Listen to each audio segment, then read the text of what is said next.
بسم الله الرحمن الرحيم۔ دینی وائس کے معزز ناظرین کرام، السلام علیکم ورحمۃ اللہ وبرکاتہ۔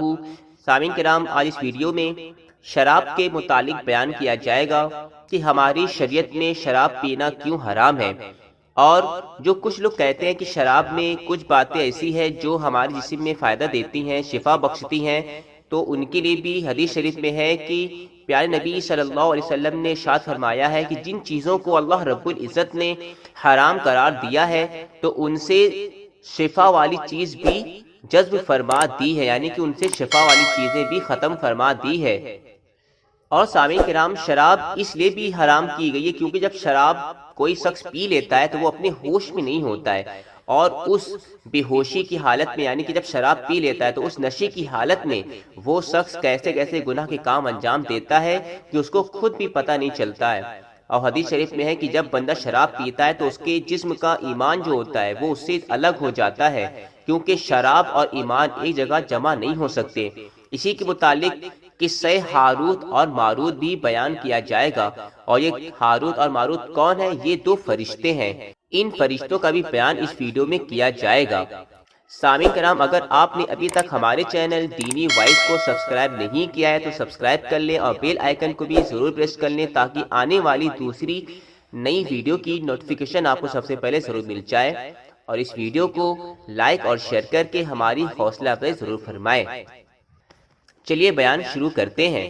سامعین کرام، اللہ تعالیٰ نے شراب کے بارے میں جو آیتیں نازل فرمائی ہیں ان میں سب سے پہلی یہ ہے، یسألونک عن الخمر والمیسر قل فیہما اسم کبیر ومنافع للناس، یعنی اے محبوب صلی اللہ علیہ وسلم، آپ سے شراب اور جوئے کے بارے میں سوال کرتے ہیں، آپ فرما دیجئے ان دونوں میں بڑا گناہ ہے اور بظاہر لوگوں کے واسطے فائدے ہیں۔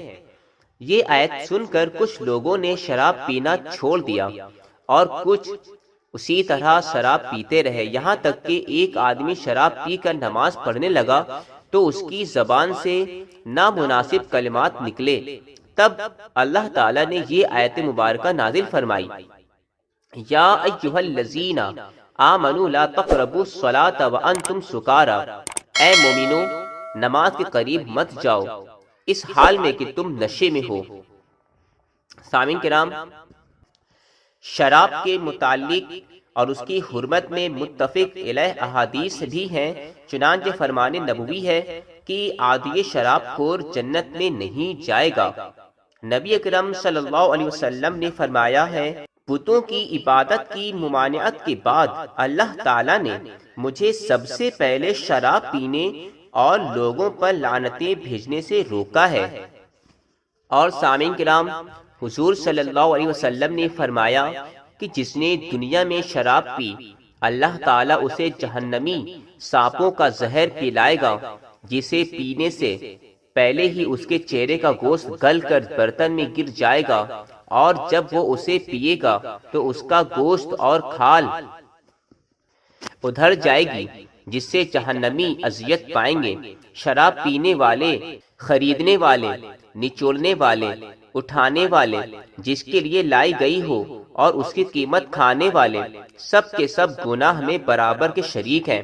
اللہ تعالیٰ ان میں سے کسی کا نماز، روزہ اور حج قبول نہیں کرتا یہاں تک کہ وہ توبہ نہ کرے، بس اگر وہ توبہ کیے بغیر مر گئے تو اللہ تعالیٰ پر حق ہے کہ انہیں شراب کے ہر گھونٹ کے عوض جہنم کی پیپ پلائے۔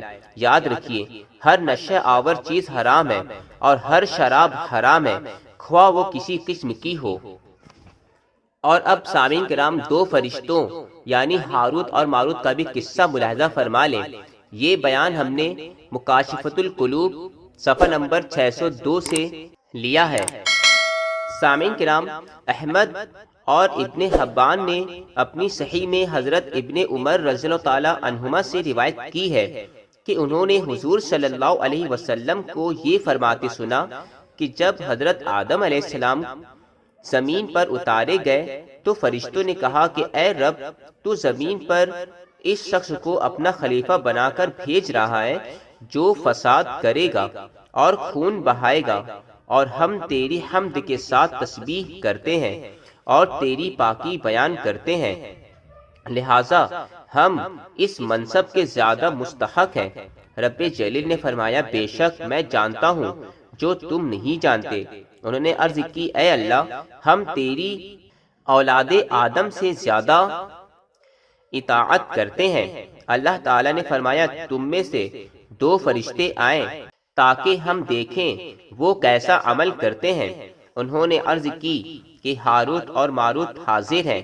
رب تعالیٰ نے انہیں حکم دیا کہ تم زمین پر جاؤ، اور اللہ تعالیٰ نے زہرا ستارے کو ان کے سامنے حسین و جمیل عورت کے روپ میں بھیجا۔ وہ دونوں اس کے یہاں آئے اور اس سے رفاقت کا سوال کیا، مگر اس نے انکار کر دیا اور کہا بخدا اس وقت تک نہیں جب تک تم دونوں یہ کلمہ شرک نہ کہو۔ انہوں نے کہا بخدا ہم کبھی بھی اللہ تعالیٰ کے شریک نہیں ٹھہرائیں گے۔ چنانچہ وہ عورت ان کے پاس سے اٹھ کر چلی گئی، اور جب واپس آئی تو وہ ایک بچہ اٹھائے ہوئے تھی۔ انہوں نے اس سے پھر وہی سوال کیا، مگر اس نے کہا بخدا اس وقت تک نہیں جب تک تم دونوں اس بچے کو قتل نہ کرو۔ انہوں نے کہا بخدا ہم کبھی بھی ایسے قتل نہیں کریں گے۔ پھر وہ شراب کا پیالہ لے کر لوٹی اور ان دونوں سے اسے دیکھ کر پھر وہی سوال دہرایا۔ عورت نے کہا بخدا اس وقت تک نہیں جب تک تم یہ شراب نہ پی لو۔ چنانچہ انہوں نے شراب پی اور نشے کی حالت میں اس سے جمع کیا اور بچے کو قتل کر دیا۔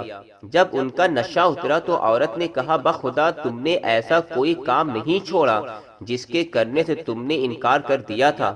نشے کی حالت میں تم سب کام کر گزرے ہو۔ تب انہیں دنیاوی عذاب اور آخرت کے عذاب میں سے کسی ایک کو اختیار کرنے کا حکم دیا گیا، اور انہوں نے دنیاوی عذاب کو پسند کر لیا۔ تو سامعین کرام آپ نے قصہ ہاروت اور ماروت کو بھی ملاحظہ فرمایا کہ انہوں نے دنیا میں اللہ رب العزت نے ان کو بھیجا اور انسانی خصلتوں کے ساتھ بھیجا، اور جنہوں نے جو گناہ کیا وہ گناہ صرف اور صرف شراب پینے کی وجہ سے ہوا۔ اسی لیے اللہ رب العزت نے امت محمدیہ پر شراب کو حرام قرار دیا ہے، اور جو لوگ کہتے ہیں کہ شراب کے اندر فائدے بھی ہوتے ہیں تو وہ بھی اس حدیث کو ملاحظہ فرما لیں۔ حضرت ام سلمہ رضی اللہ تعالی عنہا فرماتی ہیں کہ میری بیٹی بیمار ہو گئی تو میں نے پیالے میں نبیذ بنائی۔ حضور صلی اللہ علیہ وسلم میرے یہاں تشریف لائے تو وہ ابل رہی تھی۔ آپ نے فرمایا اے ام سلمہ یہ کیا ہے؟ میں نے عرض کی کہ میری بیٹی بیمار ہے، اس کی دوائی بنا رہی ہوں۔ آپ نے فرمایا کہ اللہ تعالیٰ نے حرام کردہ اشیاء میں میری امت کے لیے شفا نہیں رکھی۔ ایک روایت میں ہے کہ جب اللہ تعالیٰ نے حرام چیزوں کو حرام فرمایا، جیسے کہ شراب کو جب حرام فرما دیا تو اس میں سے جتنے بھی فوائد تھے سب چھین لیے۔ تو سامعین کرام ہمیں اس حدیث سے یہ بات بالکل صاف طور پہ پتہ چل جاتی ہے کہ اللہ رب العزت نے جن چیزوں کو حرام کیا ہے تو حرام کرنے کے ساتھ ساتھ ان کے فوائد بھی ان سے چھین لیے ہیں۔ لہٰذا ہمارے دین میں جتنی بھی چیز حرام کی گئی ہیں ان حرام چیزوں میں کوئی بھی فائدے کی چیز نہیں ہے۔